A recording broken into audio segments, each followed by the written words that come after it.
আমাদের মাদ্রিদের জার্নি কিন্তু এইটুকুই ছিল। এখান থেকে আমরা সোজা যাব ভ্যালেন্সিয়া। এই যে ট্রেনগুলো, বুলেট ট্রেন, এগুলো, এই ট্রেনগুলো যেটা আছে মোটামুটি 200-300 কিলোমিটার স্পিডে যায়। দেখা যাক ভেতরে গিয়ে। ডিস্টেন্স যেটা দেখাচ্ছে মাদ্রিদ থেকে ভ্যালেন্সিয়া, সেটা হচ্ছে 362 কিলোমিটার।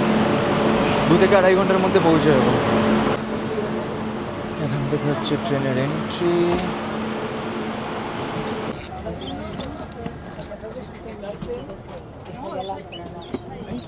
চলিয়ে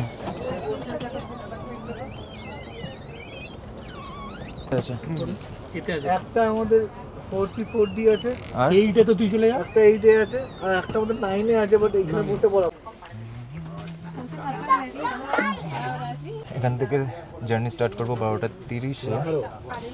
এখন টাইম হয়ে গেছে 12:25। এখান থেকে বেশিক্ষণ না, 2 থেকে 2.5 ঘন্টায় আমরা পৌঁছে যাবো ভ্যালেন্সিয়া।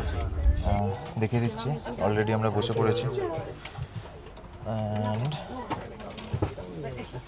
আমার সাথে আছে দেবাংশী। সে হাই। আমরা যে জায়গা থেকে বুক করেছি সেখান থেকে দেবাংশীও এসছে। And basically you are from Delhi? ব্যাঙ্গালোরে থাকে। তো আমাদের পুরো জার্নিটা একসাথেই হবে। See you.